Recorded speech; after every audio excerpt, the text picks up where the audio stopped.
আজকে যুবকরা ডিপ্রেশনে ভুগছেন। কেন ডিপ্রেশনে ভুগছেন? ভোগের যত আইটেম আছে দুনিয়ার সবই তো আপনার হাতের নাগালে। কেন ডিপ্রেশনে ভুগছেন? কেন আত্মহত্যার প্রবণতা বাড়ছে? কেন মানুষ ডিপ্রেশনের কারণে দিন দিন অস্থির হচ্ছে? কেন মানসিক রোগী তরতর করে বেড়ে চলেছে? মূল কারণ হলো শান্তির ট্র্যাক থেকে সরে গেছে। শান্তি ভোগের মধ্যে নাই, শান্তি নাটক সিনেমায় বুধ হওয়ার মধ্যে নাই, শান্তি মাদকের বোতল হাতে নেওয়ার মধ্যে নাই, শান্তি জেনার মধ্যে নাই, শান্তি চোখের জেনার মধ্যে নাই, শান্তি দুনিয়াতে ভোগ আনন্দের মধ্যে নাই। শান্তি হলো আল্লাহর আনুগত্যের মধ্যে থেকে যতটুকু বৈধ ভোগ আছে ততটুকু করার মধ্যে। যে ব্যক্তি বিবাহের মাধ্যমে তার যৌন চাহিদাকে পূরণ করে এবং হালাল পথ ছাড়া হারাম পথে যায় না, আল্লাহ তাআলা তাকে শান্তি দেন। যে অশান্তির পথে যায়, হারাম পথে যায়, অবৈধ পথে যায়, আল্লাহ তাআলা তাকে শান্তি দেয় না। এই জন্য একের পর এক দেখবেন চেঞ্জ করতে থাকে তার লাইফ পার্টনার, কিন্তু শান্তি কোথাও পায় না, ডিপ্রেশনে ভুগতে থাকে।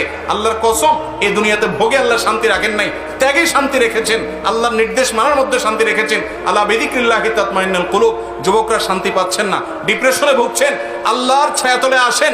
আমি শপথ করে বলছি, আপনি কোরআন হাতে নেন, কোরআন বুঝেন, আল্লাহর সাথে কথা বলেন, নামাজে দাঁড়ান, দীর্ঘ সময় কথা বলেন, সেজদায় গিয়ে আল্লাহর সাথে কানাঘুষা করেন, ভোর রাতে উঠে দোয়া করেন। আমি শপথ করে বলছি, আপনি যে শান্তি পাচ্ছেন, পৃথিবীর কোনো মিলিয়নার, কোনো বিলিয়নার সে শান্তি পায় না, সে শান্তির ধারে কাছেও যেতে পারে না যদি আল্লাহর আনুগত্য তার মধ্যে না থাকে।